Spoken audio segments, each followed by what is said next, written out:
কি জায়গাটা চেনা চেনা লাগছে তো? হ্যাঁ, আজ গেছিলাম প্রিন্সেপ ঘাটে। সপ্তাহের শেষে গঙ্গাবক্ষে একটা অন্য রকমের সন্ধে কাটালাম।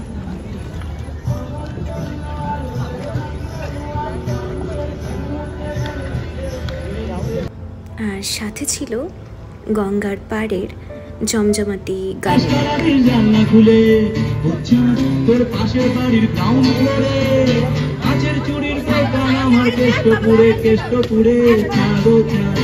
নমস্কার বন্ধুরা, আজ আবারও চলে এসেছি নতুন একটা ব্লগ নিয়ে। আশা করি তোমরা সবাই খুব ভালো আছো। আর গ্রীষ্ম তো প্রতিবারের ন্যায় এবারেও কোমর বেঁধে চলে এসেছে আমাদের ভালো থাকতে দেবে না বলে। কিন্তু আমরাও তো হার মানব না, তাই সূর্য অস্ত যেতে না যেতেই রেডি হয়ে বেরিয়ে পড়লাম গঙ্গার ধারে একটু স্বস্তির ঠান্ডা নিঃশ্বাস নেব বলে। যেমনি ভাবা তেমনি কাজ, রেডি হয়ে বেরিয়ে পড়লাম প্রিন্সেপ ঘাটের উদ্দেশ্যে। প্রিন্সেপ ঘাট এই জায়গাটা হয়তো তোমরা সবাই কম বেশি চেনো। কলকাতার মধ্যে সমস্ত গঙ্গার ঘাটগুলোর মধ্যে আমার কাছে সব থেকে প্রিয় হচ্ছে এই প্রিন্সেপ ঘাট। গঙ্গার ওপর গড়ে ওঠা হুগলি সেতুর ঠিক নিচেই অপূর্ব ঐতিহাসিক ছোঁয়ায় গড়ে উঠেছে এই প্রিন্সেপ ঘাট। এই জায়গাটার প্রতি বরাবরই আমার একটা অদ্ভুত ধরনের টান কাজ করে। যতবারই এখানে আসি না কেন ততবারই একটা নতুন অনুভূতি পাই। এখানে আমি এর আগেও অনেকবার এসেছি, তারপরেও যতবার এখানে যাই জায়গাটাকে নতুন করে খুঁজে পাই। দেখো, আজকে গিয়েও আমি এত পুরনো জায়গা, চেনা জায়গা সত্ত্বেও জায়গাটা ঘুরে ঘুরে দেখছিলাম। আর উইকেন্ড হওয়ার কারণে এই দিনটাতে কিন্তু এখানে বেশ ভিড় ছিল। কলকাতার গরমে নাজেহাল হয়ে সবাই মনে হয় আমার মতোই এখানে গঙ্গার শীতল স্পর্শ পেতে এসেছিল। এই যে সামনের রাস্তাটা, এটা ধরে কিছুটা এগিয়ে গেলেই দেখা মিলবে প্রিন্সেপ ঘাট স্টেশনের। আর এটাই বোধহয় কলকাতায় অবস্থিত সব থেকে সুন্দর স্টেশন। আর এই স্টেশন পার করে এগিয়ে যাওয়ার পরেই আমাদের চোখে পড়ল গঙ্গার পাশে বিকেলের আড্ডা।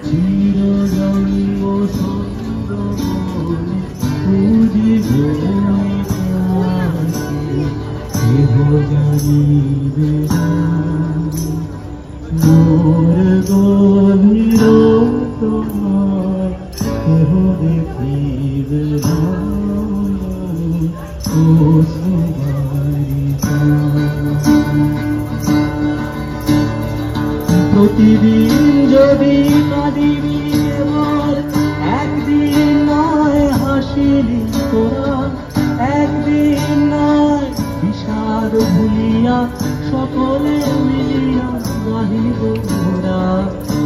কি সুন্দর না?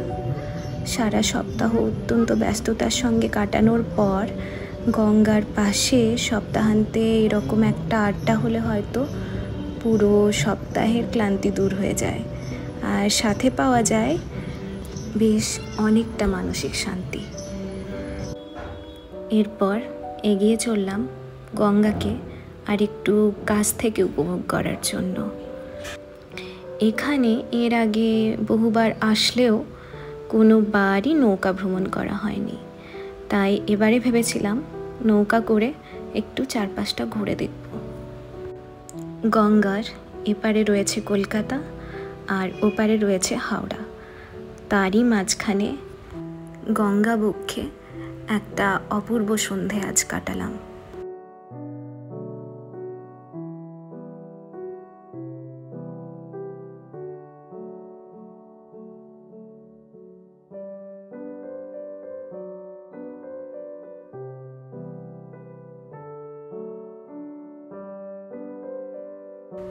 আর এখানে প্রতিটা নৌকাই ছিল খুব সুন্দর করে সাজানো। সব থেকে ভালো জিনিস আমার যেটা লেগেছে, এরা কিন্তু লাইফ জ্যাকেট ছাড়া কোনো যাত্রীকেই নৌকায় ওঠার জন্য অ্যালাউ করছিল না। আর হ্যাঁ, সব থেকে আসল বিষয় চার্জেস। আধা ঘন্টার জন্য এক একটা নৌকার চার্জ হচ্ছে 500 টাকা।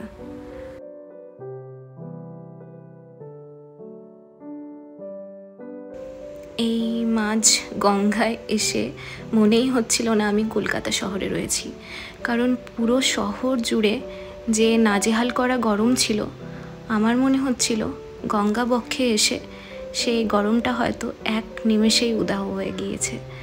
আমার চোখ মুখ আর চুলের অবস্থা দেখে তো তোমরা বুঝতেই পারছো যে কত ঠান্ডা হাওয়া দিচ্ছিল সেখানে। আর ওই যে সামনের লঞ্চটা দেখা যাচ্ছে, সেটা হচ্ছে একটা পার্টি লঞ্চ। মানে যে দাদা নৌকা চালাচ্ছিলেন ওনার কাছ থেকেই জানতে পারি যে কেউ যদি এখানে কোনো পার্টি সেলিব্রেট করতে চায়, লাইক বার্থডে, অ্যানিভার্সারি, তো তারা এই পুরো লঞ্চটাকে বুক করে ফ্যামিলি, রিলেটিভস, বন্ধু বান্ধবের সাথে পার্টি সেলিব্রেট করতে পারে।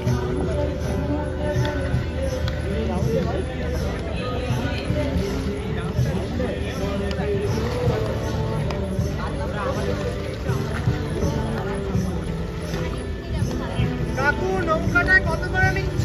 400 এদের সাথে গেলে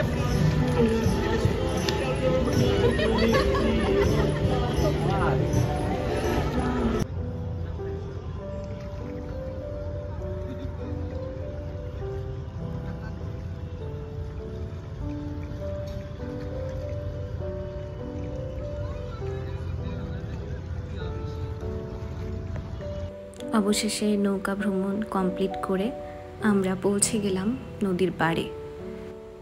রঙিন বাতি দিয়ে সাজানো নৌকোগুলোকে দেখতে অপূর্ব লাগছিল।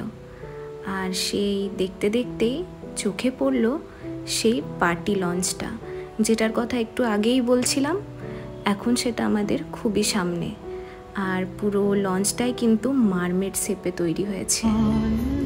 আর এদিকে এসে দেখি গানের আড্ডা কিন্তু এখনো চলছে।